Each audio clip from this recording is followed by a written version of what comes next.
Okay, welcome back everybody. Today we're going to talk about pivot tables and pivot charts. What are they? Well, they're a quick way of generating charts and tables based on summary data.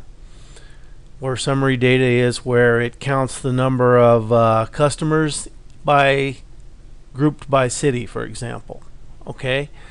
Now, in fact, that's the exact thing we're going to do here. We're going to count the number of customers in each city, Hilo, Waimea, and Kia'au, and so on. Okay?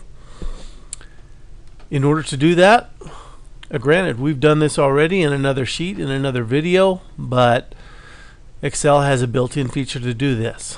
So, that's what we're going to use. We'll go to Insert, and here's Pivot Table. If you select Pivot Chart, you'll actually get both a pivot table and a pivot chart.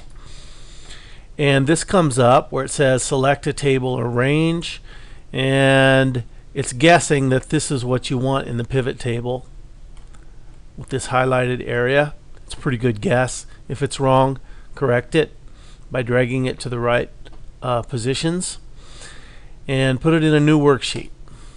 Poof. Alright, now we got some decisions to make. What are we trying to do? We're trying to count the customers by city. Okay, so every customer has a customer ID. We'll use that to identify them. And we want these grouped by city. So that has to be in there. And there's nothing else that has to be in there. Now look, it did a pretty good job already just from selecting these two.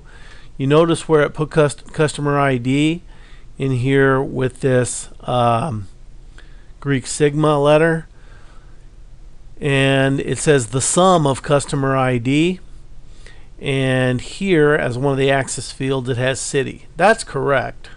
What's incorrect is that it did a sum on customer ID. That is, it took all the customer IDs up and added them together. That's not what we wanted. We only wanted to count the customer IDs. How many different customer IDs? So in order to fix that, we'll right click on that, and where it says value field settings, count. Change that, and there we go. Customers in Hilo, Kailua Kona, Kia'au, and so on. And we have our grand total of 97, which was what we got in a previous video, but we were kind of doing it by hand then.